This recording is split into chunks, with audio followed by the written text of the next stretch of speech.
ఇక్కడ మార్చ్ మంత్కి సంబంధించి కరెంట్ అఫైర్స్ని పీడిఎఫ్ ఫార్మేట్లో అప్లోడ్ చేస్తున్నామండి. రిజిస్టర్ అయిన అభ్యర్థులు వారి యూజర్ నేమ్ పాస్వర్డ్ తోటి డౌన్లోడ్ పెట్టుకోండి.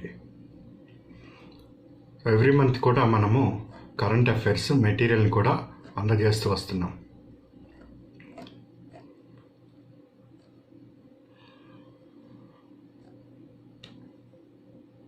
హాయ్, ఏపీపీఎస్సీ గ్రూప్ 2కి ప్రిపేర్ అవుతున్న అభ్యర్థులకండి.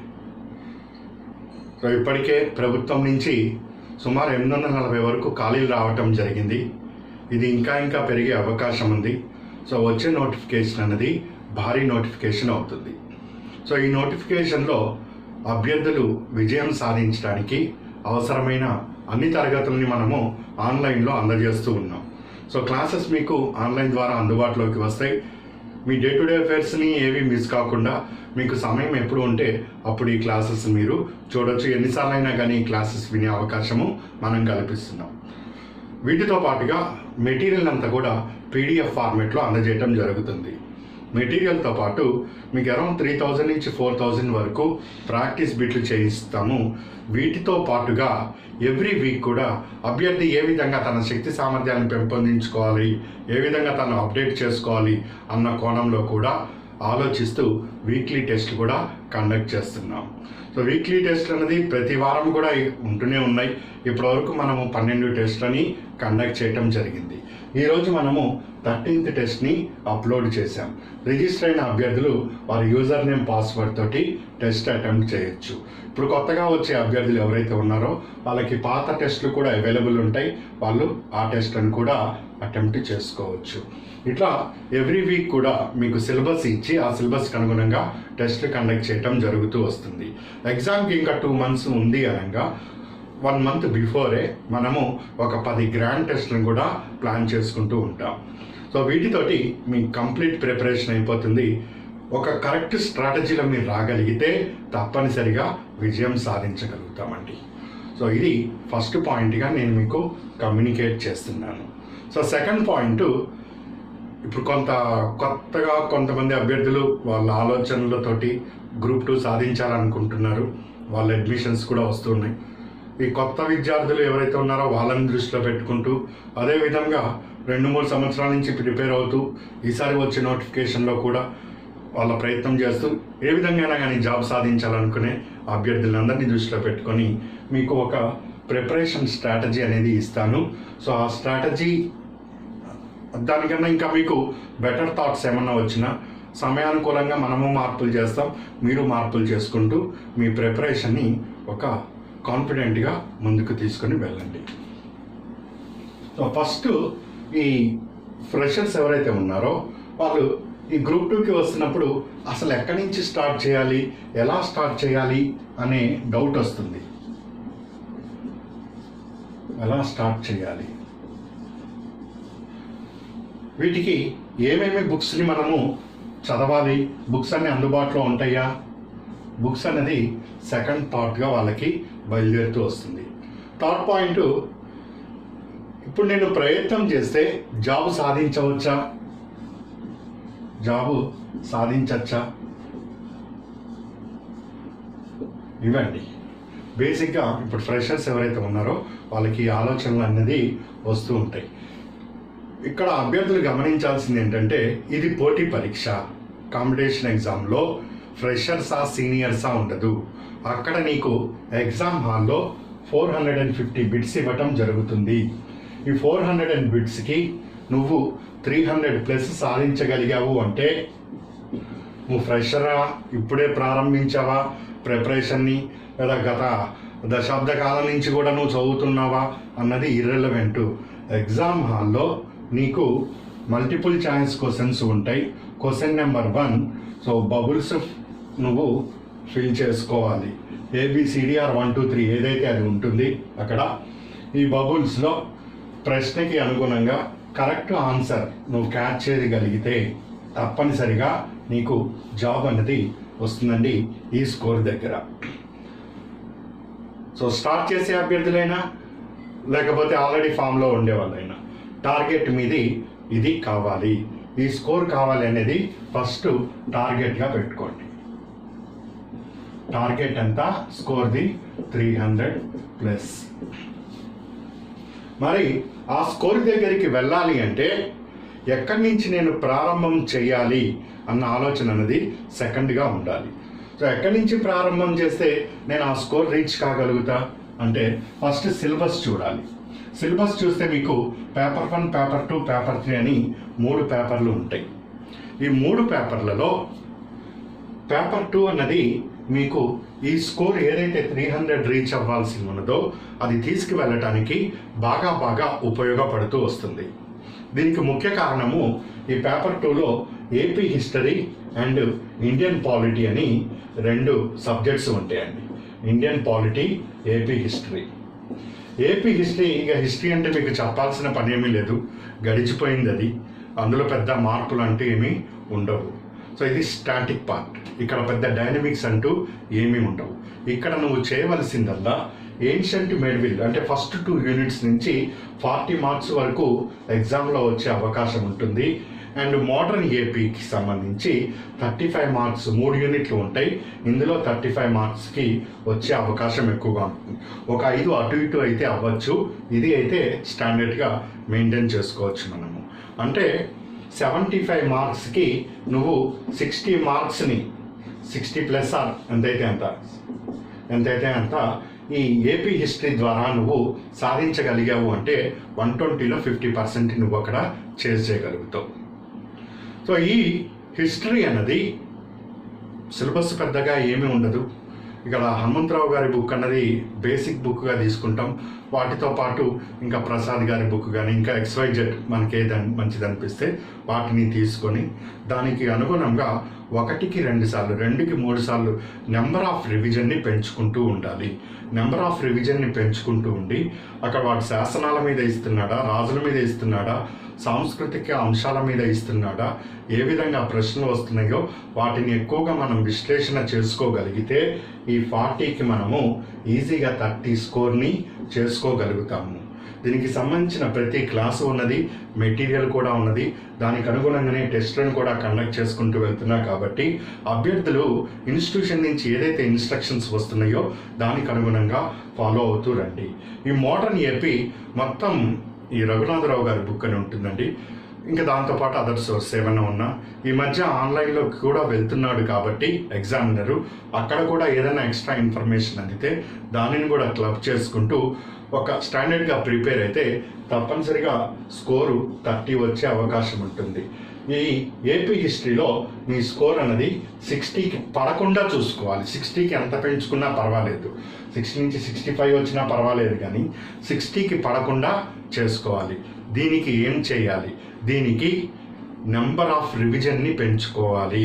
జాగ్రత్తగా నోట్ చేసుకోండి. ఇది ఫ్రెషర్ అయినా సీనియర్ అభ్యర్థి అయినా కానీ ఈ సమయంలో లాక్డౌన్ సమయం అనుకోండి, లేకపోతే ఏదన్నా అనుకోండి, ఈ ఎగ్జామ్కి ఇంకా నోటిఫికేషన్ రాని సమయం ఇదంతా కూడా. ఈ సమయంలో ఏపీ హిస్టరీని ఎన్ని రివిజన్స్ మీరు చేసుకోగలిగితే, ఎంత మీరు దాని మీద పట్టు సాధించగలిగితే గ్రూప్ 2కి అంత దగ్గర అవుతున్నట్టు. గ్రూప్ 2కి మీరు అంత దగ్గర అవుతున్నట్టండి. ఇక్కడ పెద్దగా మార్పులు చేర్పులు కూడా ఉండదు. మీకు ఆ బిట్టు తెలిసిందా? దండి ఉప్పు సత్యాగ్రహం అప్పుడు ఆంధ్రప్రదేశ్లో లేదా ఆంధ్ర రాష్ట్రంలో ఆ ఉద్యమానికి నాయకత్వం వహించింది ఎవరు, లేదా పలానా చోట నాయకత్వం వహించింది ఎవరు, ABCD అంతే. ఆ ABCDలో పలానా ఆయన అని తెలిసిందంటే అదే ఆన్సర్. జాతీయ ఉద్యమంలో హోమ్ రూల్ ఉద్యమం జరుగుతున్నప్పుడు ఆంధ్ర రాష్ట్రంలో దానికి నాయకత్వం వహించింది ఎవరు అంటే ఒక ఆన్సర్ పెట్టేస్తే అదే క్లియర్ అయిపోతుంది. అక్కడ మారేది ఏముండదు. దాన్ని నువ్వు గుర్తుపెట్టుకోవటంలోనే ఉంటుంది. దాన్ని ఒక 3 సార్లు 4 సార్లు స్టడీ చేస్తే ఆటోమేటిక్గా గుర్తుంటుందండి. సో ఇప్పటికి మీరు ఎన్నో విజయాలు సాధించడం జరిగింది మీ లైఫ్లో చిన్నప్పటి నుంచి ఇప్పటి వరకు. ఇది సాధించలేకపోవటం అన్నది లేనే లేదు. కాకపోతే ఆ ప్రిపరేషన్ని కరెక్ట్ స్ట్రాటజీలోకి తీసుకురావాలి. లైఫ్లో ఎన్నో సాధించారు మీరు, సాధించారండి. సాధించకుండా ఎవ్వరూ ఉండరు. నేను చాలా సందర్భాల్లో చేస్తా. ఏ అభ్యర్థి కూడా అసమర్థత అనే పాయింట్ అనేది ఉండదండి. ప్రతి అభ్యర్థి కూడా సమర్థంగానే ఉంటూ ఉంటారు. కాకపోతే వాళ్ళలో ఉండే పొటెన్షియల్ని వాళ్ళు రియలైజ్ చేసుకోగలిగి ఉండాలి. వాళ్ళ పొటెన్షియల్ని వాళ్ళు రియలైజ్ చేశారు అంటే అద్భుతాలు సృష్టించవచ్చు. ఇక్కడ మరి ఎక్కడ మిస్టేక్ జరుగుతుంది? అంటే వాళ్ళు 6 లక్షల మందో 8 లక్షల మందో పోటీకి పడతారు. ఇంతమంది పోటీ పడుతున్నప్పుడు నేను జాబ్ సాధించగలగనా అనే భయం అప్పుడు వాళ్ళలో వస్తూ ఉంటుంది. కానీ గమనించవలసిన విషయము, నీకు ఎంతమంది పోటీ పడుతున్నారు అనే దాని మీద ఈ పోటీ పరీక్ష ఆధారపడి ఉండదు.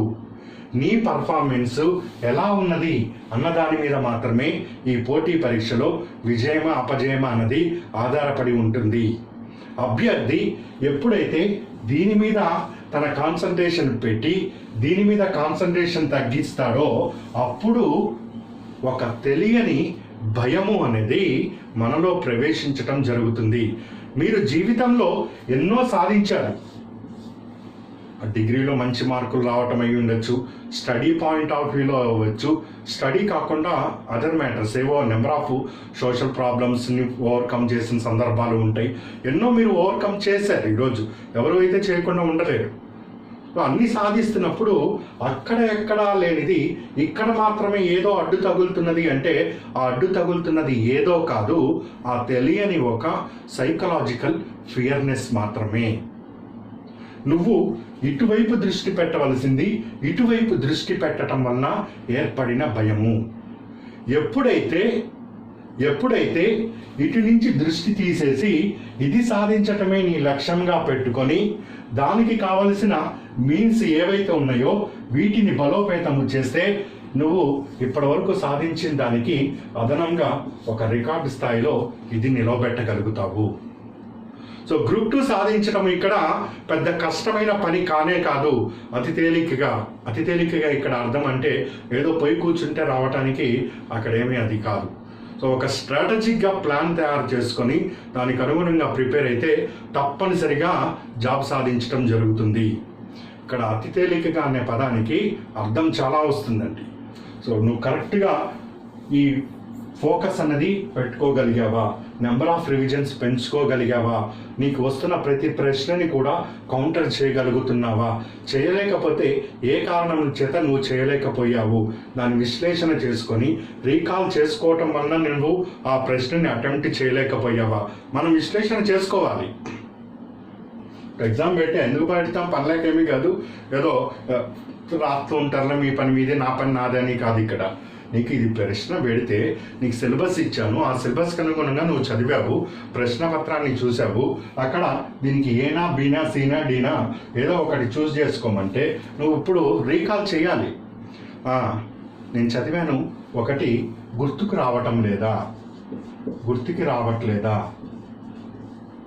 First point. సెకండ్, ఇంత నేను స్టడీ చేశాను. ఈ చదవటం అంటే ఎట్లా చదువుతారంటే కొంతమంది ఇట్లా బుక్ ముందు పెట్టుకొని ఆ రెడ్ ఇంక్ పెన్ను ఒకటి, blue ink pen, green ink pen 4 సార్లు కొడతారండి. రెడ్ ఇంక్ పెన్తో ఒకసారి అయిపోద్ది, బ్లూ ఇంక్ పెన్తో ఒకసారి అయిపోద్ది, గ్రీన్ ఇంక్ పెన్తో అవుతుంది. ఇంకేమైనా కలర్లు మార్కెట్లో ఉంటే అవి కూడా కొడతారు. బుక్ చూస్తే కలర్ఫుల్గా ఉంటుంది, కానీ అక్కడ మ్యాటర్ చూస్తే మాత్రము లోపలికి రాదు, మైండ్లోకి ఎక్కదు. సో నువ్వు మొత్తం చదివావు, బిట్ అక్కడే తయారైంది. అక్కడ తయారైన బిట్టుని నువ్వు చేయలేకపోయావు, కానీ 4 రంగులు అక్కడ కనిపిస్తున్నాయి అంటే ఇన్పుట్స్ సరిగ్గా అందటం లేదు, అందిన ఇన్పుట్స్ బయటికి రావటం లేదు. ఇది అతి తేలికగా అంటే ఇదండి. అతి తేలికగా అనే పదము నువ్వు 10 సార్లు చదివినా ఒకటే, ఒకసారి చదివి దాన్ని అక్కడ పడేసి మంచిగా నుంచో లేదా కూర్చో. చెప్పు, ఇప్పుడు హోమ్ రూల్ ఉద్యమం ఆంధ్ర రాష్ట్రంలో ఎక్కడ ప్రారంభమైంది, అసలు జాతీయ స్థాయిలో ఎక్కడ ప్రారంభమైంది? రీకాల్ చేయి, 1-2 సార్లు చేయి, రావట్లే, ఓపెన్ చేయి, క్లాస్ ఓపెన్ చేయి, క్లాస్ ఉంది, క్లాస్ విను. ఆంధ్ర రాష్ట్రంలో క్లాస్ విను. ఇప్పుడు ఒకసారి విన్న వెంటనే నువ్వు చేయవలసిన పని విన్న వెంటనే చాలా జాగ్రత్తగా నోట్ చేసుకో ఈ పాయింట్ని. విన్న వెంటనే ఒక వైట్ పేపర్ తీసుకొని నువ్వు ఏదైతే విన్నావో ఆ విన్న క్లాస్నంతా కూడా నీ ఓన్ లాంగ్వేజ్లో రాయి. ఇట్లా హోమ్ రూల్ ఉద్యమము ఈ పై కండిషన్స్ ఫెయిల్యూర్ అవటం వల్ల 1916లో స్టార్ట్ అయింది. ఈ స్టార్ట్ అయిన తర్వాత ఇక్కడ తిలక్, ఇక్కడ హోమ్ రూల్లో ఈ అన్బీసెంట్ ప్రారంభించారు. ఆంధ్ర రాష్ట్రంలో ఈ అన్బీసెంట్ హోమ్ రూల్ ఉద్యమం ప్రభావం పడింది. ఇక్కడ గాడిచర్ల ఎక్కువ ప్రాధాన్యత వహించాడు. ఇట్లా నువ్వు ఏదైతే క్లాస్ విన్నావో అది రాయి. క్లాస్ విని ఎప్పుడైతే రాయటం మొదలు పెట్టావో ఆ రోజు అది చాలా చాలా గుర్తు ఉండటానికి అవకాశం ఉంటుంది. ఇప్పుడు కళ్ళు మూసుకొని చెప్పు ఆ క్లాస్ని, ఆ పాయింట్ని. 10 పాయింట్లు వస్తాయేమో కరెక్ట్గా వచ్చింది. ఎక్కడో పాయింట్ మిస్ అయింది నీకు. ఒక కప్ ఆఫ్ టీ కానీ ఏదైనా తీసుకొని రిలాక్స్ అయితే అవ్వు, లేదా మళ్ళీ ఒక గ్లాస్ వాటర్ తాగి మళ్ళీ స్టార్ట్. మళ్ళీ రావాల్సిందే. అలా క్లాస్ అంతా కళ్ళు మూసుకొని చెప్తాను రావాలండి. ఎప్పుడైతే నీకు అది వస్తుందో నువ్వే అంటావండి, నాకు భయం ఏంటో లేదు, అవలీలలుగా నేను సాధిస్తానని. ఈ ఫియర్ని పోగొట్టుకోగలిగాము అంటే ఇక్కడ చాలా సక్సెస్ అవ్వటానికి అవకాశం ఎక్కువగా ఉంటుంది. ఇదే అతి తేలికగా అంటే ఇదండి. ఇది అతి తేలికగా ఉందంటే మరి పని చేయకుండా ఏది వస్తుందండి? ఇక్కడ నువ్వు 10 సార్లు దానికి రెడ్ ఇంక్ పెట్టి, బ్లూ ఇంక్ పెట్టి, గ్రీన్ ఇంక్ పెట్టి, ఇంకో ఇంకు పెట్టి దాదాపు ఒక 5 సంవత్సరాలు 6 సంవత్సరాలు చదివి దీంతో పోలిస్తే ఇది తేలిగ్గా ఉందా లేదా? ఇక్కడ నువ్వు 6 ఏళ్ల నుంచి చదువుతున్నా అంటే మళ్ళీ ఏంటో అది ఏం చదివానో ఏంటో గుర్తు రావట్లే. ఎందుకు గుర్తురాదు? నీకు ఎన్నో విషయాలు గుర్తొస్తున్నప్పుడు ఇది గుర్తు రావట్లేదంటే దీనిని గుర్తు పెట్టుకునే విధంగా నువ్వు ప్రయత్నం చేయలేదు. నువ్వు గుర్తు పెట్టుకునే విధంగా దానిని ప్రయత్నం చేయలేదు. అది చేయాలి. అది ఎలా చేయాలి? ఇలా చేయాలి. ఇది 1 సారి 2 సార్లు నీకు ఫస్ట్గా ఇనిషియేట్గా అట్లా ఉంటుంది, కానీ తర్వాత అది వచ్చేస్తుందండి. ఎట్ ద ఏజ్ ఆఫ్ 22-23 ఇయర్స్లో ఫస్ట్ అటెంప్ట్లో ఆల్ ఇండియా సర్వీసెస్లో ఐఏఎస్ కొట్టి తీరుతున్నారు, ఐపీఎస్ని కొట్టి తీరుతున్నారు అభ్యర్థులు. సో వరల్డ్లో సెకండ్ టఫెస్ట్ ఎగ్జామ్ యూపీఎస్సి, దాన్ని క్లియర్ చేయగలుగుతున్నారు జస్ట్ బికాజ్ ఆఫ్ ఒక స్ట్రాటజీ, ఒక ప్లాన్ ప్రకారము వాళ్ళు అప్రోచ్ అవ్వటమే. ఇక్కడ రిసోర్స్ ఆర్ కామన్, అందరికీ రిసోర్స్ కామన్గా ఉంటాయండి. ఒకరికి ఎక్కువ ఉండవు, ఒకరికి తక్కువ ఉండవు. వాళ్ళు గ్యాదరింగ్ ఇంకో 4 బుక్కులు ఎక్కువ గ్యాదర్ చేస్తామేమో. నువ్వు 4 బుక్కులు చదివినా అంతే, 40 పుస్తకాలు చదివినా అంతే, ఏదో 1-2 పాయింట్లు వేరియేషన్స్ పడతాయి. ఒక పాయింట్ని 10 సార్లు కరెక్ట్గా వేయి. ఒక బుక్కుని కరెక్ట్గా 10 సార్లు చదువు. 10 బుక్కులు సేకరించి ఒక పెద్ద లైబ్రరీ ఉంటుంది టాప్ టు బాటమ్. ఇక్కడ ఒక 10 పుస్తకాలు, ఇక్కడ ఒక 10 పుస్తకాలు, ఇక్కడ ఒక 10 పుస్తకాలు. ఏం తీసినా కానీ ఇది చదువుదాం అనుకున్నప్పుడు దాన్ని చదవాలనిపిస్తుంది, దాన్ని చదవాలనుకున్నప్పుడు దీన్ని చదవాలనిపిస్తుంది. ఇవన్నీ ఎప్పటికీ.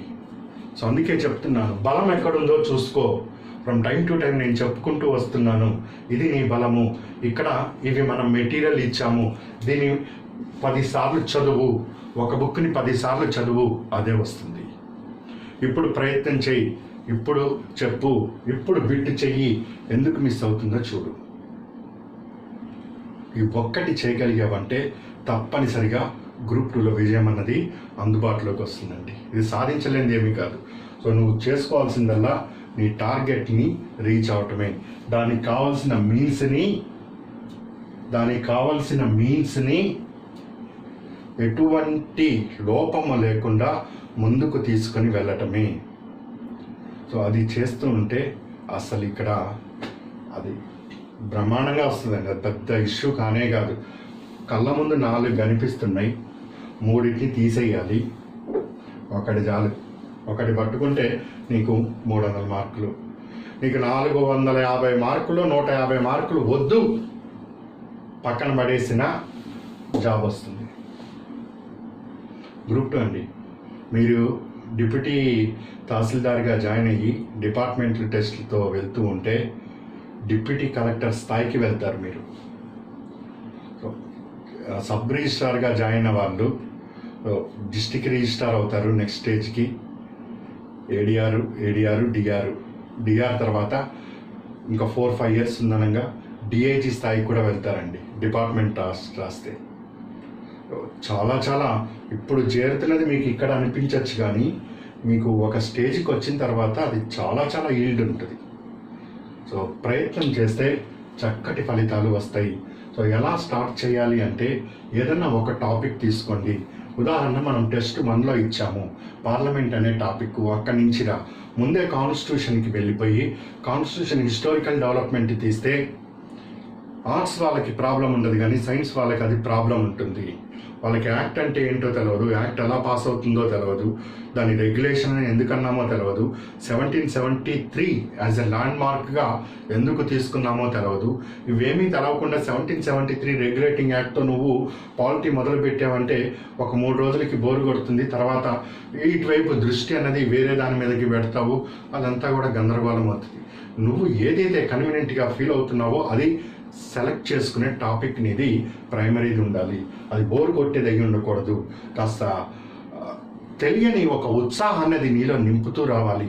ఏదో తెలుసుకోవాలన్న ఉత్సాహం నింపాలి. అది అలా తీసుకొని వెళ్తున్న దాన్ని చూస్ చేసుకో. ఇది పర్సన్ టు పర్సన్ వేరియేషన్ ఉండొచ్చండి.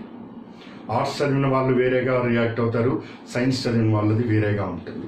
సో ఇది కాస్త అలా చేసుకుంటూ వెళ్ళి ఇక్కడ సెకండ్ పేపర్లో ఈ స్కోర్ తీసుకురా. థర్డ్ పేపర్కి సంబంధించి ఇప్పుడు before corona, after corona Indian economy.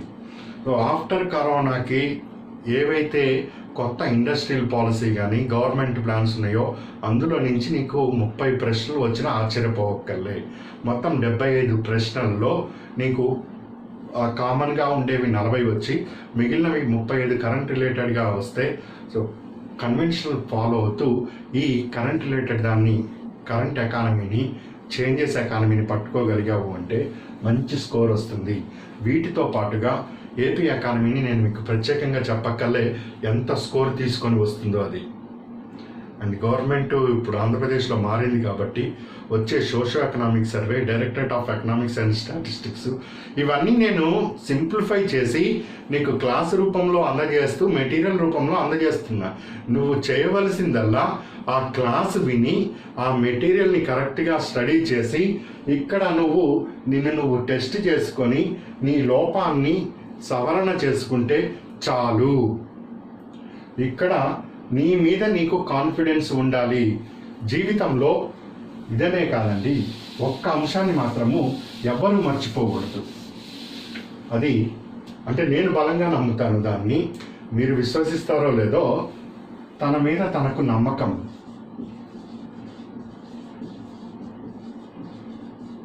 చూడటానికి ఇది మామూలుగా అనిపించిన ఎన్నో ప్రశ్నలకి ఇది జవాబు చెప్తుందండి. నేను చేయలేను అనే స్థితిలో ఉండే ఒక వ్యక్తికి, ప్రయత్నం చేసి నేను చేస్తాను అనే వ్యక్తికి మధ్య ఈ లైనే ఉంటుంది. సో ఎప్పుడైతే తన మీద తనకి నమ్మకము కోల్పోడో ఈ ఎగ్జామ్ అనే కాదు, తను తప్పనిసరిగా జీవితంలో కొన్ని సాధింపు అయితే ఖచ్చితంగా జరుగుతుంది. పిల్లలకి మంచి భవిష్యత్తు ఇవ్వచ్చు, ఫ్యామిలీని చక్కగా మెయింటైన్ చేసుకుంటూ రావచ్చు ఎటు మిస్టేకులు లేకుండా, ఇంకా what ever it may be, social కానీ ఇంకా ఫైనాన్షియల్ మ్యాటర్స్ కానీ. సో అభ్యర్థులు కానీ వీళ్ళు ఎప్పుడూ కూడా తమ మీద తమకి నమ్మకాన్ని కోల్పోకూడదు. నమ్మకం ఎప్పుడు కోల్పోతాము అంటే భయము అనేది లోపలికి ప్రవేశిస్తున్నప్పుడు. ఈ భయానికి గల కారణము ఏంటో దానిని మనం కరెక్ట్గా పట్టుకుంటే, దానిని విశ్లేషణ చేసి దీని మీద చంపగలిగాము అంటే దీన్ని మన మీద నమ్మకం ఎప్పుడూ పోదు. బతికిన 100 సంవత్సరాలు శతమానం భవతి. బతికిన 100 సంవత్సరాలు ఆనందం ఉండదు, మధ్యలో ఎప్పుడు ఏడుపు ఉండదు. ఆనందము బాధ రెండు కలిసే ప్రయాణం అన్నది జరుగుతూ వస్తుంది. 300 సంవత్సరానికి 360 రోజులు హ్యాపీనెస్ అంటే అక్కడ సాధ్యపడుతూ ఉండదు. ఖచ్చితంగా ఏవో ఒక ఇన్సిడెంట్స్ ఎదురవుతూ ఉంటాయి. వాటన్నిటిని కూడా కౌంటర్ చేసుకుని ఒక నమ్మకము, ఆ కాన్ఫిడెన్స్ అనేది మనలో బిల్డ్ అవుతుంది. ఇది మన దగ్గర నుంచి మిస్ కాకుండా చూసుకోవాలి. మన మీద మనకు నమ్మకం ఉంది, ఎస్ నేను సాధిస్తాను అన్న రోజు ఎందుకు సాధించలేదో పరిశీలన చేస్తావు, ఆ ఏదైతే ఆబ్స్టాకిల్స్ ఉన్నాయో దానిని ఓవర్కమ్ చేస్తావు, తప్పనిసరిగా వస్తావు. సో ఈ పుస్తకాలు ఇవన్నీ కూడా మనం మెటీరియల్ ఇస్తామని చెప్తున్నాం. ఇది చదివిన తర్వాత నీకు ఇంకా ఏదన్నా తక్కువ అనిపిస్తే అప్పుడు వెళ్ళు, ముందే అక్కడికి వెళ్ళేసి ఇక నేను చెప్పాను 10 పుస్తకాలు పైన, 10 పుస్తకాలు 2వ ర్యాక్లో, 10 పుస్తకాలు 3వ ర్యాక్లో, ఇంకో 10 పుస్తకాలు 4వ ర్యాక్లో, 70-80 పుస్తకాలు అవి తప్పితే వేరే ప్రయోజనం ఏముండదు. ఒక పుస్తకాన్ని 10 సార్లు గట్టిగా చదువు, మెటీరియల్ ఇస్తున్నా అని చెప్పాను, దాన్ని కరెక్ట్గా 10 సార్లు చదువు. అది కాకుండా ఇంకా ఎక్స్ట్రా ఉంటే ఒక బుక్ ఇంకోటి ఏదైనా చూస్ చేసుకో. కరెక్ట్గా ఉన్న రిసోర్స్ని ఎఫెక్టివ్గా మేనేజ్ చేస్తే తప్పనిసరిగా సక్సెస్ అవుతామండి. ప్రస్తుతానికి ఇది మనము కమ్యూనికేట్ చేస్తున్నాం. మళ్ళీ టైం టు టైం ఇతర అంశాలను కూడా నేను మీకు కమ్యూనికేట్ చేస్తాను. నెక్స్ట్ టెస్ట్ 9th నాడు కండక్ట్ చేస్తున్నాను. సో దానికి ఇక్కడ నేను సిలబస్ ఇచ్చాను. ఏపీ హిస్టరీకి సంబంధించి ఈ క్లాసెస్ 1, 2, 50, 51, 94, 95, పాలిటీలో ఆర్టికల్ 15, 16, 17, 18, మోడర్న్ ఇండియాలో 10 and 11th క్లాసెస్. వీటికి నెక్స్ట్కి ప్రిపేర్ అవ్వండి. దీనికి సంబంధించి క్లాసులు ఇచ్చాను, మెటీరియల్ కూడా ఉంది. అప్డేట్స్ ఉంటే నేను అవి చేసుకుంటూ వస్తాను. ఇప్పుడు నేను చెప్పిన ఈ స్ట్రాటజీలో ప్రయత్నం చేయి. ఎలా స్టార్ట్ చేయాలో నువ్వే చెప్తావు, నీకు పూర్తిగా క్లారిటీ వస్తుంది. నేను ఇది ఇక్కడి నుంచి స్టార్ట్ చేయమన్నా అనుకో, నీకు దాని ముందుకు ఏమన్నా కావాలనిపిస్తే అక్కడి నుంచి తీసుకుంటావు. డెసిషన్ నువ్వు తీసుకున్నావు అంటే దాంట్లో తిరుగులేదు. ఎందుకంటే అంత అమాయకంగా తీసుకోవు, ఆలోచిస్తావు. నేను ఇక్కడి నుంచి స్టార్ట్ చేస్తే అది ఇదా అని ఒక నిర్ణయానికి రాగలుగుతావు. సో వచ్చినప్పుడు నీకు ఆటోమేటిక్గా ముందుకి వెళ్ళిపోతావు. సో సాధించలేము అనే పదము తీసి పారేయండి, తప్పకుండా సాధిస్తారు. కానీ ప్రయత్నం మాత్రం ఇలా చేయండి. సో మంచి నోటిఫికేషన్ వస్తుంది, వృధా చేసుకోకండి. ఈరోజు అంతా కూడా ఆన్లైన్లోకి, డిజిటల్ ప్లాట్ఫామ్లోకి వచ్చింది కాబట్టి సర్వీసులన్నీ ఇంకా మీకు చక్కగా అందుబాటులోకి వస్తున్నాయి. చక్కగా ఉపయోగించుకోండి మన సర్వీస్ని. మనము ఎక్కడ అప్డేట్స్ ఉన్నాయో అక్కడ అప్డేట్స్ అన్నీ అందజేసుకుంటూ వస్తున్నాం. ఎగ్జామ్ వరకు కూడా మీకు సపోర్ట్ అనేది ఉంటుంది. So God bless you, good luck.